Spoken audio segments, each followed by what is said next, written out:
அனைவருக்கும் வணக்கம். அத்வைத சித்தாந்தத்தில் அப்படின்னு கேட்டேன். பொதுவாகவே கேட்கிறேன், இந்த உலகத்தில் அறியாமை என்று ஒன்று இருக்கிறதா? இருக்கிறது என்றால் அது யாருக்கு? ஏன் அத்வைதம்னு கேட்கிறோம்னா, இருக்கிறதே ஒண்ணு அப்படின்னு சொல்லுது. இருக்கிறதே ஒண்ணு, அதுதான் பரபிரம்மம் அப்படின்னு சொன்னது உண்மைன்னா, அப்போ அறியாமை ஒன்று இருக்கிறது அப்படின்னா அந்த அறியாமை வேற எங்கே இருக்க முடியும்? அந்த பரபிரம்மத்தை தான் இருக்க முடியும் அப்படிங்கிற மாதிரி ஆயிடும். பிரம்மத்துக்கே அறியாமையா? Totally impossible. அதை ஜீரணிக்கவே முடியல நம்மளால. அப்படி ஆயிடுச்சு அப்படின்னு சொன்னா அதனால அது கம்மௌட்டும் ஆக முடியாது அப்படிங்கிற மாதிரி இருக்கு. அப்ப என்னடா இது கன்ஃபியூஸ் பண்ற? இருக்கிறது ஒண்ணுங்கிற, அப்புறம் அறியாமை எப்படி வந்தது, யாருக்கு வந்தது அப்படின்ற அந்த டோட்டலான அந்த கொஸ்டினுக்கு நம்ம இப்போ பதில் கண்டுபிடிக்க ட்ரை பண்ணுவோம். ஸோ இதை தெரிஞ்சுக்கிறதுக்கு ஆல்ரெடி நமக்கு ஓரளவுக்கு சில விஷயங்கள் தெரியும். ஸோ ஜீரோலேருந்து என்னால் எடுத்துட்டு போக முடியாது. ஸோ சில விஷயங்கள் நம்ம ஏற்கனவே புரிஞ்சு வச்சுட்டு இருந்த விஷயங்களை கோடிட்டு காட்டிட்டு அதுல இருந்து நான் ட்ரை பண்றேன் எக்ஸ்பிளைன் பண்றதுக்கு. புரியுதான்னு பாருங்க. ஸோ இந்த விஷயத்தை நம்ம எப்படி எக்ஸ்பிளைன் பண்றோம்னா, பிரம்மம்னு ஒன்று இருந்தது, அது சத்தியமாக இருக்கின்றது. அதனுடைய உணர்வு எப்படி இருக்கும் அப்படிங்கிறதெல்லாம் நம்ம சொல்லிட்டோம். நடிக்காமல் இருக்கும்போது இருக்கின்ற உணர்வு, அது உணர்வில்லாத ஒரு உணர்வாக இருக்கின்றது. அதுக்கு வந்து பாத்தீங்கன்னா அழாது, சிரிக்காது, குதிக்காது, ஒண்ணுமே செய்யாது நடிக்காம இருக்கும்போது. ஆனா நடிப்புக்குள்ள வரும்போது பாத்தீங்கன்னா பயங்கரமான எக்கச்சக்கமான எமோஷன்ஸ் இருக்கும். பட் இந்த எமோஷன்ஸ் எல்லாமே இதுதான் அப்படி இருக்கு அப்படிங்கிறத நீங்க புரிஞ்சுக்கணும். அப்படிங்கிறதெல்லாம் நம்ம ஏற்கனவே பார்த்திருக்கோம் இல்லையா? இப்ப பிரம்ம உணர்வு சத்திய உணர்வாக இருக்கும்போது அந்த உணர்வு எப்படி இருக்குன்னு பார்த்தோம். ஆனா அதுவே ஃபன் பண்றதுக்காக, விளையாட்டுக்காக, மாயையாக வரும்போது, அப்போ ஃபர்ஸ்ட் என்ன அப்படின்னா ஈஸ்வரன் அப்படிங்கிற ஒரு விஷயத்தை நம்ம கொண்டு வந்தோம். கேம் கண்ட்ரோலர், அந்த ஃபன் கண்ட்ரோலர் அவங்களுக்கு பேர் கொடுத்துருங்க அப்படின்னு சொல்லிட்டோம். அவன் நித்திய முக்தன் அப்படின்னு நம்ம பேர் கொடுத்துரும். அவனுக்கு அந்த கொஸ்டினே இல்லை. அறியாம வந்து ஈஸ்வரனுக்கு இருக்கா அப்படின்னு கேள்வியே கிடையாது. சரியா? இப்போ கேள்வி அறியாம இருக்குன்னு யாருக்கு பேசிட்டு இருக்கோம்னா, இந்த ஜீவர்களாக வாழ்ந்து கொண்டிருக்கின்ற நாம் தான் இந்த கன்ஃபியூஷனுக்குள்ள உள்ளாகிறோம். ஸோ ஈஸ்வரனுக்கு அறியாமை இல்லைங்கிற கொஸ்டின் நமக்கு வேணாம். இப்போ நெக்ஸ்ட் அந்த கேம்ல கண்ட்ரோலர் யாரு? ஃபன்னுக்கு ஈஸ்வரன். அப்போ ஃபன் பண்றதுக்கு ஜீவாஸ் தேவைப்படுது, பிளேயர்ஸ் தேவைப்படுது. அப்படிங்கிற அந்த விஷயத்துக்கு ஜீவான்னு ஒரு பேரை கொடுத்தோம். இந்த ஜீவான்னா யாரு அப்படின்னு பேர் கொடுக்கும்போது, ஃபர்ஸ்ட் உடல், மனம், புத்தி, அகங்காரம், சித்தம் அப்படின்னு சொல்லிட்டு ஒரு பஞ்சபூதங்களை கொண்டு, ரா மெட்டீரியலை கொண்டு ஒரு பொம்மையை ஃபார்ம் பண்றான். சரியா? யாரு? நம்ம ஈஸ்வரன் வந்து நம்ம ஃபன் பண்ணணும்னா சம்திங் வேணும்லப்பா. ஸோ தேர்ஃபோர் கேரக்டரைசேஷன் எல்லாம் ஃபார்ம் பண்ணிட்டு, அப்புறம் எல்லாமே ஜடமாவா இருந்தா நல்லாவா இருக்கும்? ஸோ அது ஜடம். ஃபர்ஸ்ட் கிரியேட் பண்ணியாச்சு, ஒரு ரோபோ கிரியேட் பண்ணியாச்சு. நார்மல் ரோபோ அப்படிங்கிறத பார்த்தீங்கன்னா அதுக்கு சுதந்திரமே கிடையாது. ஆனா இந்த ரோபோ கிரியேட் பண்ணும்போது உள்ள ஒரு 3 சாஃப்ட்வேரை கொடுத்து அனுப்புவான். சத்துவ, ரஜோ, தமோ குணங்கள் அப்படின்னு சொல்லிட்டு. அந்த குணங்கள் தான் மெயின். அதுதான் வந்து டோட்டல் கேமே ஆடப்போகுது. ஸோ அந்த குணங்களும் யாருடைய கிரியேஷன்னா ஈஸ்வரன் தான். ஈஸ்வரன் தான் சத்துவரஜ குணத்தை கிரியேட் பண்ணி இதுக்குள்ள வச்சு அனுப்பிச்சிட்டாரு. சரியா? இப்போ இந்த நீ அந்த ரோபோக்கு என்ன சாய்ஸ் இருக்கு அப்படின்னு சொன்னா, ஏன்னா அது ரோபோன்னு நம்ம சொல்லக்கூடாது ஜீவாவை. ஏன்னா அது வந்து பிரம்மமே ஃபன்னுக்காக ஈஸ்வரனாகவும் அதே பிரம்மமே தான் இப்போ அந்த ஜீவா அப்படிங்கிற அந்த வேஷத்தை தரிக்க போகிறது. பர்ஃபெக்ட் கண்ட்ரோலர் ஈஸ்வரா தான், இல்லைன்னு சொல்லல. இந்த ஜீவாவாக அது உள்ளே வந்து சுதந்திரமாக வேற செயல்பட போகிறது அப்படின்னு சொல்றேன். உங்களுக்கு நம்பிக்கை இல்லைன்னா 63வது ஸ்லோகம் 18வது அத்தியாயத்துல நீங்க படிச்சு தெரிஞ்சுக்கோங்க. 61வது ஸ்லோகத்துல அட போங்கடா நான் தாண்டா எல்லாம்னு ஈஸ்வரன் கண்ணன் வந்து பேசுறான். அதிபயங்கரமா பேசுறான். நீ போரெல்லாம் என்ன போட மாட்டேன்னு சொன்னா போடாம இருந்துருவியாக்கும். உன்னுடைய நீ வலுவில் உன் சத்திரிய தர்மம் போரில் வலுவில் ஏற்படுத்தும். அந்த நாட்டு மன்னன் பேர் மறந்துருச்சு. இந்த 11 அக்ஷுவை சேனைகளை ட்ரெஸ் எல்லாம் உடுத்திட்டு வந்த இது கழட்டிட்டு வந்துருவான். சரியா? அவன் போர் பண்ணணும்னா போனேன், தேரோட்டியா தானே போனேன், உன்னை யார் வந்து வில்லையும் அம்பையும் எடுத்துக்கிட்டு போர் பண்ண சொன்னது? அந்த மாதிரி இப்பயும் பண்ணுவிடா. ஆமா, எல்லாருமே நினைச்சதெல்லாம் நடந்துகிட்டா இருக்கு. எனக்காவது எத்தனை மாதிரி நடந்துட்டு இருக்குல்ல, நடத்துறதே நான் தானே ஆகும் என்றெல்லாம் பயங்கரமா பேசிட்டு எல்லாம் நான் தான் பண்றேன் அப்படின்னு பேசுற அந்த 61வது ஸ்லோகத்துல பேசிட்டு, இப்படிப்பட்ட பவர்ஃபுல்லா இருக்கின்ற என்கிட்ட நீ சரணடைஞ்சிட மாட்டியா அப்படிங்கிறான் 22வது ஸ்லோகத்துல. அப்படின்னா என்ன? உனக்கு சுதந்திரம் கொடுத்துருக்கேன், உன் விருப்பப்படிதான் என்னால ஆட்ட முடியும், ஆட்டுறவன் மட்டும் தான்டா நானு. நான் வந்து முதல்ல சொன்னேன், என்ன மீறி ஒரு மண்ணு ஆயிட முடியாது, ஆகா ஓகோன்னு.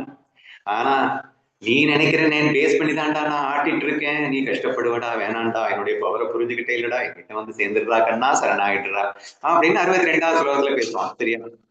Yet another proof for the சுதந்திரம் இருக்கு அப்படின்னு சொல்றதுக்கு yet another proof என்னன்னா 63வது ஸ்லோகம்.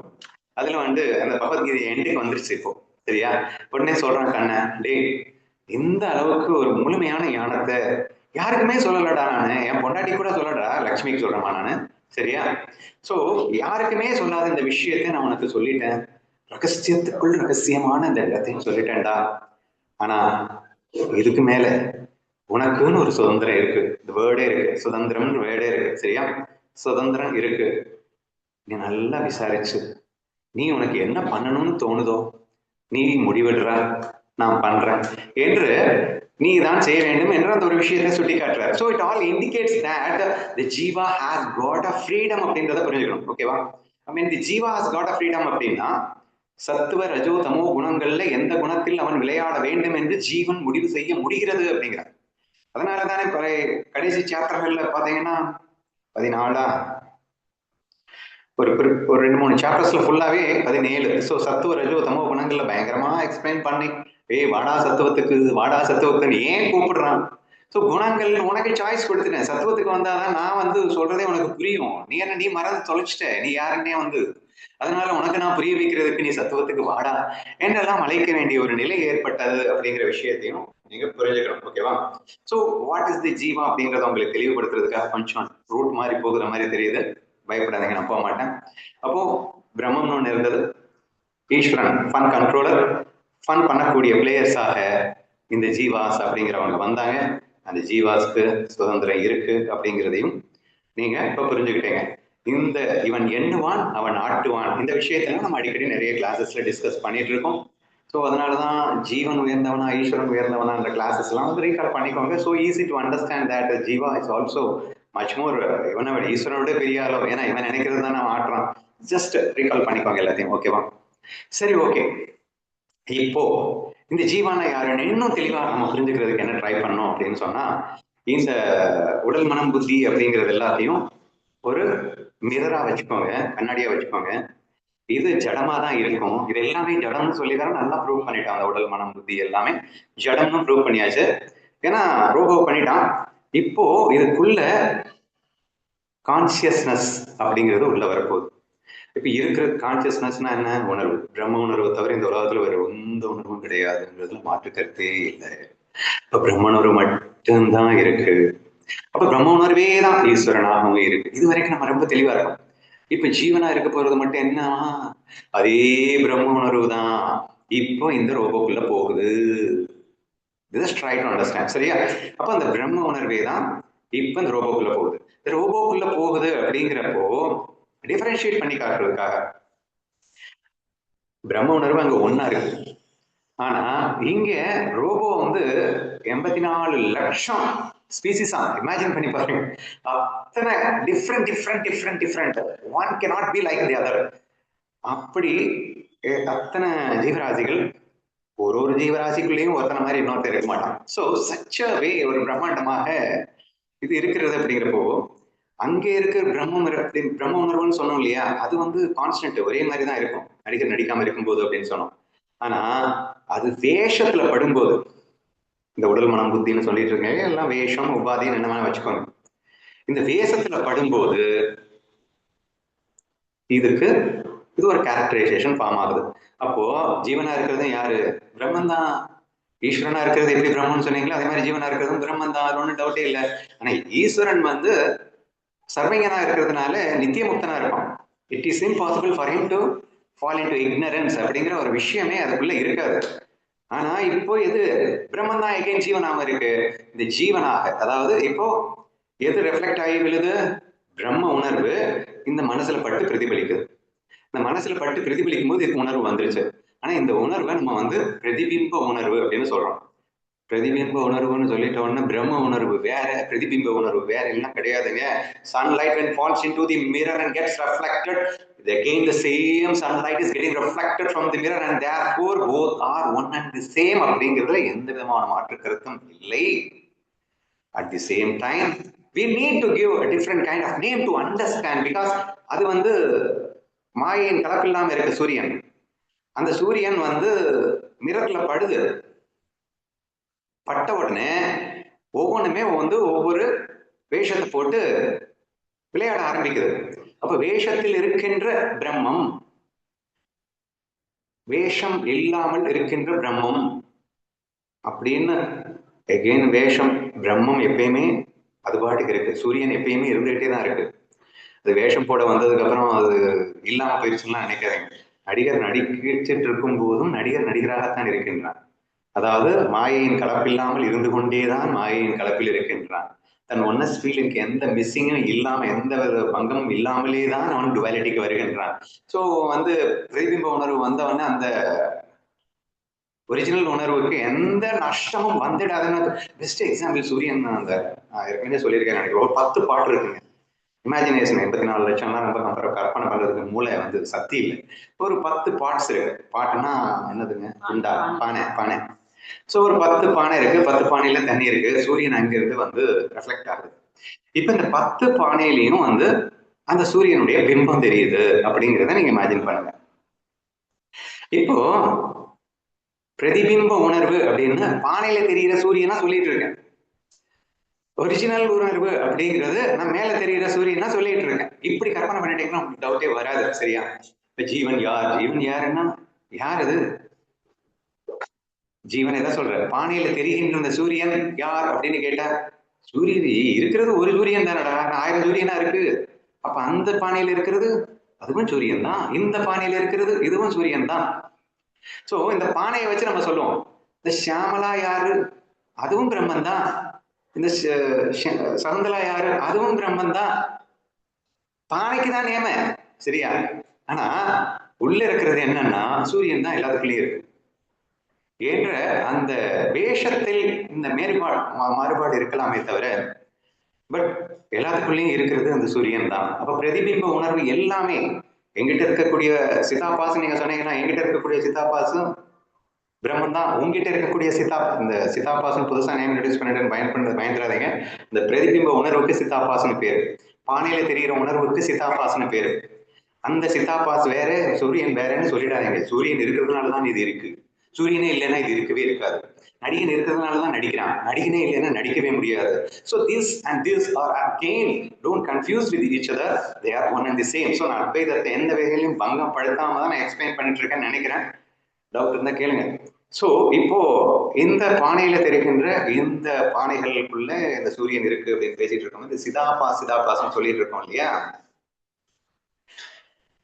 இது எல்லாம் என்னது அப்படின்னா, ஆமா பிரம்மன் தான், பிரம்ம உணர்வு தான். பிரதிபிம்ப உணர்வும் பிரம்ம உணர்வு தானே, எல்லாம் தெரியுது. ஆனா இந்த பிரதிபிம்ப உணர்வுகள் அந்த பானையில போய் ஒட்டிக்கிச்சுங்க. உடல் மனம் புத்தி என்ற அந்த கேரக்டர்ல, அந்த எடுத்துக்கொண்ட வேஷத்துல போய் ஒட்டிக்கிச்சு. எது ஒட்டிச்சு அப்படின்னா பிரதிபிம்ப உணர்வு ஒட்டிச்சு. சரியா? இப்ப பிரதிபிம்ப உணர்வு ஒட்டிக்கிச்சு அப்படின்னு சொன்ன உடனே சூரியன் ஒட்டிக்கிச்சுன்னு சொல்ல முடியுமா? சூரியன் எங்கேயோ இருக்கு. அது உபாதியே எடுக்கல, அது வேஷமே எடுக்கல, வேஷமே இல்லாம அது பாட்டுக்கு இருக்கு. ஆனா அதுவேதான் இப்போ இங்க ரெஃப்ளெக்ட் ஆகி வருது. ரெஃப்ளெக்ட் ஆகி வந்துருச்சு அப்படின்ன உடனே நீங்க எப்போ வேஷமாவே மாறிடுச்சு அப்படின்னு எப்ப சொல்லணும் அப்படின்னா,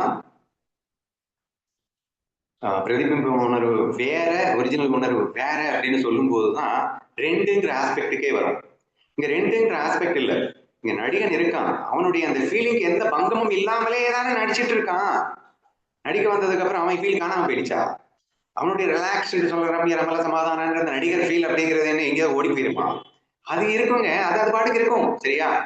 ஆனா இங்க நடிக்க வந்துட்டு இருக்கான்ல, நடிக்க வந்த இடத்துல இது ஒட்டிக்கிச்சு அப்படின்னு சொல்றீங்க. இப்பதான் பெரிய டவுட்டே நமக்கு வருது. எது ஒட்டிக்கிச்சு? அதாவது பிரதிபிம்ப உணர்வு வந்து வேஷத்துல ஒட்டிக்கிச்சு. பிரதிபிம்ப உணர்வு அப்படிங்கிறது எது? ஆனா நடிகர் உணர்வு தான்ப்பா பிரதிபிம்ப உணர்வு. அப்ப நடிகர் உணர்வு ஒட்டிக்கிச்சா? நடிகர் உணர்வு எப்படிடா ஒட்டும்?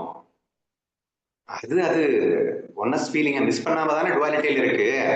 நடிகர் என்ன லூசா அவனுக்கு பிடிச்சிருச்சு, எதுனா ஒட்டிச்சு? பிரதிபிம்ப உணர்வு ஒட்டிடுச்சு. என்ன சொல்ற நீ லூசு மாதிரி? பிரதிபிம்ப உணர்வு ஒட்டிடுச்சுன்னா அப்ப பிரம்ம உணர்வே ஒட்டிடுச்சுன்னு அர்த்தமா? இங்க பாரு, பிரம்மம் ஒரு பெரிய என்ன சொல்றது, ஒரு பெரிய பானையா வந்து ஒண்ணு எடுத்துக்கோங்க, சரியா? அந்த பெரிய பானைக்கு உள்ள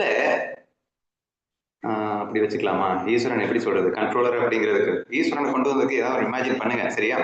ஒரு பெரிய ரெஃப்ளெக்ஷன், அது ஈஸ்வரன். இவன் யாரு? இவனும் பிரதிபிம்ப உணர்வு. யார சொல்லிட்டு இருக்கேன்? ஈஸ்வரன் சொல்லிட்டு இருக்கேன். ஈஸ்வரனும் பிரதிபிம்ப உணர்வு தான். நல்லா புரிஞ்சுக்கோங்க. ஏன்னா இது மாயையில் இருக்கு, ரெஃப்ளெக்ஷன் தானே, உண்மையில் இல்லை, இல்யூஷன் தானே. சத்தியம் மட்டும் வந்து அது தனியா இருக்கு, பிரம்ம உணர்வு ஒரிஜினல் கான்சியஸ் தனியா இருக்கு.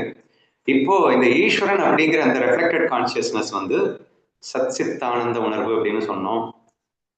சாரி, அத நித்திய முக்தன்னு சொன்னோம், பியூர் கான்சியஸ்னஸ் சொல்லிட்டோம், சரியா?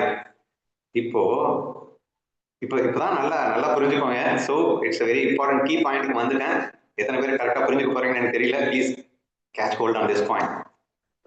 இப்போ இந்த பானையில் இருக்கக்கூடிய இந்த ஒரு 10 பானை இருக்குன்னு சொன்னேன்ல, அதுல 2 ஞானதேவர், 4-5 ஞானிகள் இருக்காங்க. மீதி 6 நம்ம உங்க பேர்ல 4-5 பேரை வச்சுக்கோங்க, சரியா? பிளஸ் ஈஸ்வரன் ஒருத்தன் இருக்கான். இப்போ இந்த நடிகர் ஒருவனே எல்லா வேஷத்தையும் எடுத்தான். ஈஸ்வர வேஷத்தில் இருப்பது யாரு? பிரம்மம். ஞானி வேஷத்தில் இருக்கிறது யாரு? பிரம்மம். அஞ்ஞான வேஷத்துல இருக்கிறது யாரு? பிரம்மம், சரியா? இப்போ இந்த அஞ்ஞான வேஷத்துல இருக்கக்கூடிய சியாமலா வந்து ஒட்டிக்கிச்சு, இதோட அது போட்ட வேஷத்தோட ஒட்டிக்கிச்சு அப்படின்னுட்டா ஏங்க, பிரதிபிம்ப உணர்வு பிரம்ம உணர்வு ரெண்டும் ஒண்ணுன்னு சொன்னீங்கல்ல. ஆமா, 2 உணர்வு தானே. அந்த சூரியன் தான் இந்த சூரியன், இந்த சூரியன் வேற அந்த சூரியன் வேறையா? ஆனா அதுதான்டா இது, இதுதான்டா அது, அதுல ஒன்றும் டவுட் இல்லை. அப்படின்னா அந்த சூரியன் வந்து வேஷத்தில் ஒட்டிடுச்சு அப்படின்னாலே இந்த நடிகன் தானே அதுல போய் ஒட்டிக்கிட்டான்னு அர்த்தம். அட லூசு பயலே, இந்த நடிகன் தான் அதுல போய் ஒட்டிக்கிட்டான்னா இந்த நடிகன் தானே ஞான வேஷத்துலயும் இருக்கான், இந்த நடிகன் தானே ஈஸ்வர வேஷத்துலயும் இருக்கான். அப்போ இங்கெல்லாம் வந்து தெளிவா தானே இருக்கு, வேஷத்துல ஒட்டலையே. அப்ப இங்கே இந்த சூரியன் வந்து எந்த விதமான அந்த ஒன்னஸ் ஃபீலுக்கு பங்கமே இல்லாமல் இந்தந்த வேஷத்துல இந்த சூரியன் இருக்கு அப்படிங்கிற, அப்ப நடிகன் தெளிவா தானே இருக்கான். ஈஸ்வரன் வேஷத்துல இருக்கும் போதும் பிரம்ம உணர்வு தெளிவா தானே இருக்கு, ஞான வேஷத்துல இருக்கும் போதும் பிரம்ம உணர்வு தெளிவா தானே இருக்கு. அப்ப அஞ்ஞான வேஷத்துல இருக்கும் போது இந்த நடிகனை போய் ஒட்டிக்கிச்சுன்னா அப்ப இங்க இருக்கக்கூடிய, நல்லா புரிஞ்சுக்கோங்க, ஈஸ்வர உபாதியில் இருப்பதும் பிரம்மம் தானே. இப்போ இந்த பிரம்மமே அறியாமையில ஒட்டிக்கிச்சு அப்படின்னா அப்படி ஈஸ்வர உபாதியில தான் அது தெளிவா தானடா இருக்கு, ஞான உபாதியில எல்லாம் தெளிவா தானடா இருக்கு. பின்ன இதுக்கு எப்படி ஒட்டுன்னு சொல்ற? ஓ ஆமா இல்ல, சூரியன் அவன் பாட்டுக்கு தனியா இருக்கான், அவன் வந்து எதுலயும் ஒட்ட மாட்டான். ஈஸ்வர உபாதிலையும் ஒட்டல, ஞான உபாதிலையும் ஒட்டல, அஞ்ஞான உபாதியில மட்டும் ஏன் ஒட்டினா? ஃபர்ஸ்ட் ஒட்ட முடியாதுன்றது ஃபர்ஸ்ட் ஓரளவுக்கு கொஞ்சம் புரிஞ்சிருக்கும் அப்படின்னு நினைக்கிறேன் நான். அப்ப அஞ்ஞான வேஷத்துல மட்டும் ஒட்டின மாதிரி தெரியுது அப்படிங்கிறோம். சோ இந்த இடத்துலதான் நம்ம என்ன சொல்ல வேண்டியது இருக்குன்னா, வேஷம் வேஷம் அப்படிங்கிறது ஆணித்தரமா சொல்ல வேண்டியது இருக்கு. இப்போ சுதா சொன்ன இந்த கட்சிக்கு நான் வர்றேன். அதாவது இந்த அஞ்ஞான வேஷத்தில் இருப்பவர்கள் கண்டிப்பாக பிரம்ம உணர்வு, அவர்களுக்குள்ள இருக்கிற இந்த பிரம்ம உணர்வு தெளிவா தான் இருக்கு. அப்போ அந்த பிரதிபிம்ப உணர்வு மட்டும் பேசிட்டு இருக்கு, நான் அஞ்ஞானத்துல விழுந்துட்டேன், நான் உடம்புல மாட்டிக்கிட்டேன், நான் வந்து அறிய வேற, நான் லூசு, நான் வந்து ஒண்ணுமே இல்லை, இது எல்லாம் வந்து இந்த பிரதிபிம்ப உணர்வு பேசுது. ஆனா அந்த பிரதிபிம்ப உணர்வா இருக்கிறது எதுன்னா பிரம்ம உணர்வு. இந்த பிரம்ம உணர்வு களங்கம் இல்லாத உணர்வு, சத்திய உணர்வு, இது எப்போதும் சச்சிதானந்த உணர்வு. இந்த சச்சிதானந்த உணர்வே தான் அந்த பிரம்ம பிரதிபிம்ப உணர்வா இருக்கு. அது பொய் சொல்லிட்டு இருக்குன்னு தானே சொல்ல வேண்டியது இருக்கும். இப்போ அந்த பிரதிபிம்ப உணர்வுகள் எல்லாமே அஞ்ஞானத்தில் சிக்கிக் கொண்டிருக்கிறேன் என்று சொல்லிக் கொண்டிருக்கின்ற அந்த பிரதிபிம்ப உணர்வு பொய் சொல்லிக் கொண்டிருக்கின்றது. என்ன பொய் சொல்லிட்டு இருக்கு? மாட்டிக்கிட்டேன், மாட்டிக்கிட்டேன்னு சொன்னது என்னமோ உண்மைதான். ஆனா மாட்டிக்கிட்டேன் என்று சொல்லும் போது எது சொல்லிக் கொண்டிருக்கிறது? இந்த பேக்ரவுண்ட்ல பிரம்ம உணர்வே இல்லைன்னா அது சொல்ல முடியுமா? அப்ப இது இருக்கிறதுனாலதான் அங்க ரெஃப்ளெக்ஷன் பட்டு அங்க பேசிட்டு இருக்கு, அது நடிச்சுக்கிட்டு இருக்கு. சோ அறியாமை என்பதும் அறியாமை வேஷம் என்பதும் நடிப்பு என்ற ஒரு ஆஸ்பெக்ட் உள்ள போகும்போது மட்டும்தான் அறியாமை என்பது இல்லவே இல்லை என்ற ஒரு நிரூபணத்திற்கு நம்ம வந்தோம். சரியா? கொஞ்ச நேரத்துக்கு சுதா கட்சியில இருந்து பேசுவேன், அதுக்கப்புறம் கொஞ்ச நேரம் கழிச்சு கொஞ்சம் மாத்தின்னு பேசுவேன். புரிஞ்சுக்கிறதுக்கு சக்தி உள்ளவங்க புரிஞ்சுக்கணும். சரியா? இப்போ நான் என்ன சொல்லிட்டு இருந்தேன், அந்த அஞ்ஞான சிதாபாஸ்களுக்கு எல்லாமே கூட அது சும்மா பொய் சொல்லிட்டு இருக்கு அப்படின்னு சொன்னோம். அது பொய் தான் சொல்லி கொண்டிருக்கிறதுன்றதை நம்ம வேரியஸ் வீடியோஸ்ல நான் நிரூபிச்சிருக்கேன். எனக்கு தெரிஞ்சது இப்போதைக்கு ஞாபகம் வரத சொல்றேன். அதுக்கு எதுவும் தெரியாது. அந்த பிரதிபிம்ப உணர்வு எனக்கு ஒண்ணும் தெரியாதுன்னு சொல்லிட்டு இருக்குல்ல, எனக்கு ஒண்ணும் தெரியாது என்று சொல்லுகின்றதற்கு அது தெரிந்தேதானே சொல்லுகிறது. ஒண்ணும் தெரியலன்னு அதுக்கு தெரியுது அப்படின்னாலே அதுக்கு தெரியுது தனக்கு தெரியவில்லை என்று. எது சரி எது தவறுன்னு தெரியுது, ஆனா என்னால தவற சரிப்படுத்திக்க முடியலன்னு சொல்லுது. எது சரின்னு தெரிஞ்சு வச்சு தவறுன்னு தெரிஞ்சிருச்சு ஆனா சரி பண்ணிக்க முடியலன்னு சொல்லுதுன்னா அது போய் தானே. அப்போ அதுக்கு தவறு பண்றதுக்கு பிடிக்குது, அதனால அது பண்ணிட்டு இருக்கு, அவ்வளவுதான். இதுதான் உண்மையா இருக்க முடியுமே தவிர வேற வழியே இல்லை என்ற விஷயத்த நம்ம நிறையவே டிஸ்கஸ் பண்ணிட்டு இருக்கோம். பிளஸ் என்ன சொல்லியிருக்கோம் அப்படின்னா, அந்த மாயா எக்ஸ்பீரியன்சஸ், ஏன்னா எல்லாத்துக்குள்ளேயும் யார் இருக்காங்க, ஈஸ்வரன் இருக்கான். சரியா? ஈஸ்வரன் நித்திய முக்தன். அப்போ உனக்குள்ள யார் இருக்கா, நித்திய முக்தன் இருக்கான். உன்னை வழி நடத்துவது யாரு, நித்திய முக்தனான ஈஸ்வரன். அப்போ இந்த பிரதிபிம்பம் ஒரு பேசல, ஷியாமலா பேசிட்டு இருக்கு, நான் நிஜமாவே இன்னும் பிரம்மத்தை உணரலங்க, பிரம்மத்தை உணர்கின்ற நித்திய முக்தனான கண்ணனின் வழி நடத்துவதிலே வாழுகின்ற ஷியாமலாமா சொல்லுது நான் இன்னும் உணரவில்லை என்று. ஒரு கணமும் உணர்த்தி கொண்டே இருக்கின்ற ஈஸ்வரனை வைத்துக் கொண்டே சொல்லுகிறது, ஈஸ்வரனாக இருந்து கொண்டே சொல்லுகிறது நான் உணரவில்லை என்று. ஒரு க்ஷணமும் மாறிக்கொண்டிருக்கும் மாயையில் இருந்து கொண்டே சொல்லுகிறது மாயை சத்தியம் என்று. சரியா? இதுதான் நம்ம பேசிட்டு இருக்கோம். ஒவ்வொரு பிரதிபிம்ப உணர்வுக்கும் தெரியும், எல்லாருக்குமே தெரியும் இந்த உலகம் மாயை. நம்ம 2 நாளைக்கு முன்னாடி டிஸ்கஸ் பண்ண ஞாபகம் இருக்கா? சுடுகாட்டு ஞானம்ங்கிற பேர்ல எல்லாவனுக்கும் தெரியும் நான் செத்து போவேன், எந்த நொடியில வேணா மரணம் வரும்னு தெரியும். எல்லாவனுக்கும் இன்னொன்னு நல்லா தெரியுது, என்னது, நான் சாக மாட்டேன். அதனாலதானே திமிரு பிடிச்சு போயிட்டான் அகங்காரத்தில் தெரியுறானுங்க. So this is what you have to understand. அப்போ தெரியுதுலடா உனக்கு சாவேன்னு தெரியும், ஆனா சாக மாட்டேன்ற திமிர்ல நீ படாத பாடு பட்டுட்டு இருக்க. எல்லாமே உனக்கு தெரியும்ல, தெரியலன்னு எப்படி சொல்லுவ? சோ ஹேவிங் நோன் எவ்ரிதிங், நீ வேணும்னே நான் இப்படித்தான் ஆடணும்னு ஆடிட்டு இருக்க, ஆடு. இங்க அறியாமை எங்க இருக்கு? அத்வைத சித்தாந்தத்தில் அறியாமை எங்கடா இருக்கு? ஆஃப்டர் ஆல் நீ வேஷத்தை எடுத்து நீ பாடு விளையாடிட்டு இருக்க. உன்னை நீ மறப்பதாவது அது எப்படி முடியும்? அனுபவ சித்தமாக இருக்கின்ற உன் பிரம்ம உணர்வை உன்னால் மறக்கத்தான் முடியுமா அல்லது மறுக்கத்தான் முடியுமா என்றெல்லாம் நான் நிறைய பேசியிருக்கேன். சரியா? சோ தேர்ஃபோர் இங்கே அறியாமை என்ற ஒன்று இல்லவே இல்லை என்ற ஆஸ்பெக்டுக்கு வந்துட்டோம் அப்படின்னா கன்ஃபியூசனே இருக்காது. அத்வைத சித்தாந்தத்துல அறியாமைங்கிறது வேஷண்டாது, அதை போயிட்டு உண்மைன்னு சொல்லிட்டு இருக்க. சோ பிரம்மம் அறியாமை வேஷத்துல இருக்கும், அதுக்காக பிரம்மமே அறியாமை ஆயிடுச்சுன்னு லூஸ் மாதிரி சொல்லாதே. நடிகன் முட்டாளா வேஷத்துல இருக்கான்னா நடிகன் முட்டாளாயிட்டான்னு அர்த்தமா? ஆனா அத்வைதத்துல அறியாமைங்கிறது வேஷமாகத்தான் இருக்க முடியும், உண்மை எப்படி இருக்க முடியும்? ரொம்ப ஈஸியா அத்வைத சித்தாந்தத்தை மிக சுலபமாக நம்மால் புரிந்து கொள்ள முடிகிறது. சோ தேர்ஃபோர் அறியாமை அத்வைத சித்தாந்தத்தில் இருக்கிறதா என்றால் இல்லை என்ற கருத்து கண்டிப்பாக ஒரு வேலிடான ஒண்ணு அப்படிங்கிறத நீங்க புரிஞ்சுக்க ட்ரை பண்ணுங்க. அட் தி சேம் டைம் ஒரு விஷயத்தை நம்ம சொல்ல வேண்டிய அவசியம் ஏற்படுகிறது. இந்த சிதாபாஸ்ன்னு சொன்னோம், எது? ரெஃப்ளெக்டட் கான்சியஸ்னஸ் சொன்னோம். இந்த ரெஃப்ளெக்டட் கான்சியஸ்னஸ் இந்த ரஜோ தமோ குணங்கள்ல ஒட்டிட்டு இருக்கும் போது என்னதான் அனுபவ சித்தமாகவே இருக்கின்ற அந்த பிரம்ம உணர்வு, மறக்கவும் முடியாத மறுக்கவும் முடியாத அந்த பிரம்ம உணர்வை மறந்தது போல் தான் இருந்து கொண்டிருக்கிறது. எப்போ? ரஜோ தமோ குணங்கள்ல ஒட்டிட்டு இருக்கும் போது, இந்த வேஷத்தில் மூழ்கி கொண்டிருக்கும் போது இது மறந்தது போல் தெரிகிறது அப்படின்னு சொல்லுவேன் தவிர மறந்துடுச்சுன்னு சொல்ல மாட்டேங்க. மறந்துடுச்சுன்னு சொல்லிட்டா அத்வைத சித்தாந்தத்துக்கே கொலாப்ஸ் ஆயிடும். சரியா? அப்போ மறந்தது போல் தான் தெரிகிறது.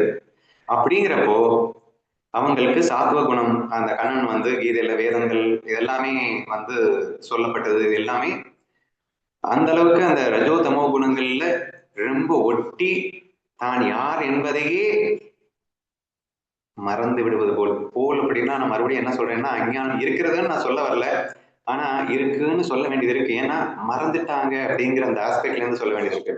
நம்ம சொல்லுவோம்ல, நான் மறக்கல, டே காய் வாங்கிட்டு வான்னு அம்மா சொல்றாங்க, நான் போயிட்டு மறந்து வந்துட்டேன். டே காய் வாங்கிட்டு வரலையா? ஐயோ நீ சொன்ன இல்லமா மறந்துடுச்சு. அப்ப சொன்னே இல்லமா அப்படின்னா ஞாபகம் இருக்கு, அந்த நேரத்துல மறந்துடுச்சு அப்படிங்கிற ஆஸ்பெக்டும் நம்ம பேச வேண்டியது இருக்கு. மறக்க முடியாதுதான், மறுக்க முடியாதுதான், ஆனால் மறந்து விட்டோம் என்ற ஒரு நிலையும் உண்டோ? இந்த ரஜோ தமோ குணங்களில் ஒட்டும் போது அந்த சித்தாபாஸ் என்று அழைக்கப்படுகின்ற உண்மையில் அஞ்ஞானத்தில் வீழ்ந்து விட்டானோ என்றெல்லாம் ஒரு சந்தேகம் ஏற்படும்படியான அளவுக்கு இங்கே நிகழ்வது இருக்கிறது என்பதை நான் ஒப்புக்கொள்கிறேன்னு சொல்றதை விட நான் எப்படி ஒப்புக்கிறேன்னு புரிஞ்சுக்கோங்க. அதாவது 100% அறியாமைன்னு நான் சொல்ல வரல, அறியாமையில் ஒட்டி கொண்டது போல் இருக்கிறது. ஒட்டிட்டாங்கன்னு சொல்ல மாட்டேன். ஒட்டிட்டாங்க அப்படின்னா அப்புறம் அடியனே போய் ஒட்டிட்டான் மாதிரி ஆயிடும், பிரம்ம உணர்வை போய் ஒட்டிக்கிச்சுன்ற மாதிரி ஆயிடும். ஒட்டியது போல் ஆகிவிட்டது என்ற காரணத்தினால் சாத்வீக குணத்திற்கு வாருங்கள், நீங்கள் யார் என்று உங்களை நீங்கள் உணர்வீர்கள் என்ற அந்த சத்தியத்தை நாம் பார வேண்டிய அவசியம் ஏற்படுகிறது என்பதும் உண்மையே அப்படிங்கிறதையும் நான் சேர்த்து சொல்லிக்கிறேன். ஸோ பேசிக்கலி நம்ம ரூட்ல இருந்து பார்த்தீங்க அப்படின்னு சொன்னா அறியாமை என்பது இருக்க முடியாது. ஆனால் ரஜோதமோ குணங்களில் ஒட்டி இருக்கும் போது அறியாமை இருப்பது போல் தென்படுகிறது என்பதையும் நான் ஒப்புக்கொள்கிறேன். சாத்வீக குணத்தில் அவர்கள் வந்து தங்களை தாங்கள் உணர வேண்டும் என்ற அந்த பயிற்சி, பகவத்கீதையில் சொன்னக்கூடிய பயிற்சி, குருவை சரணாகதி செய்ய வேண்டும் என்ற அந்த முயற்சி, இவைகள் எல்லாம் கண்டிப்பாக ரஜோ தமோ குணங்களில் ஒட்டி தங்களையே மறந்தது போல் இருக்கின்ற அந்த சிதாபாஸ்களுக்கு அவசியமே என்ற ஒரு கருத்தையும் நான் இங்கே வைக்க வேண்டி இருக்கின்றது. ஏன்னா மறக்க முடியாது, மறுக்க முடியாத அனுபவ சித்தமாகவே இருக்கின்ற ஒன்றை அவர்கள் ரஜோதமோ குணங்களின் ஒட்டியதன் பேரிலே அவர்கள் படுகின்ற அந்த அவஸ்தை அப்படிங்கிறதையும் நம்ம ஒரு கணக்குல எடுத்து பேசணும் அப்படின்னு சொன்னா இப்படித்தான் பேச வேண்டியது இருக்கு. பட் உண்மையிலேயே அவர்கள் அஞ்ஞானிகளா அப்படின்னு கேட்டா உண்மையிலேயே யாருமே அஞ்ஞானிகள் கிடையாது. ஆனால் அஞ்ஞானிகள் போல் அப்படி ஆகிவிட்டார்கள். ஏன்னா உண்மையிலேயே அஞ்ஞானத்துக்குள்ள இருக்காங்க அப்படின்னா திருப்பி ஞானத்துக்கே வர முடியாது. there is no different two things இல்லையா, இருக்கிறதே ஒண்ணுதானே. அது அந்த நடிப்புல ஃபுல் அண்ட் ஃபுல் அஞ்ஞானம் மாதிரி ரொம்ப ரொம்ப டீப்பா நடிப்புல இன்வால்வ் ஆயிட்டு இருக்கு அப்படின்னு வேணா சொல்லலாமே தவிர உண்மையில அது நடிப்புங்கிறத தெரியாமல யாருக்குமே இருக்காது. தெரியுது, எல்லாருமே தெரிஞ்சுதான் பண்றீங்கன்ற நான் முதல்ல சின்ன சித்தாந்தம் அப்படிங்கிறது யாராலையும் மறுக்க முடியாத உண்மை. யாருக்கும் அறியாமை இல்லை என்ற கருத்தும் உண்மைதான், அதுதான் சத்தியமான உண்மை. ஆனாலும் ஒப்புக்கொள்ள வேண்டியதற்காக நான் கடைசியில் இதையும் ஒப்புக்கொண்டு பேசியிருக்கிறேன் என்பதை புரிந்து கொள்ளுமாறு கேட்டுக்கொள்கிறேன். உழப்புனே நான் புரிஞ்சிருச்சா அப்படிங்கிறத நீங்க தான் சொல்லணும்.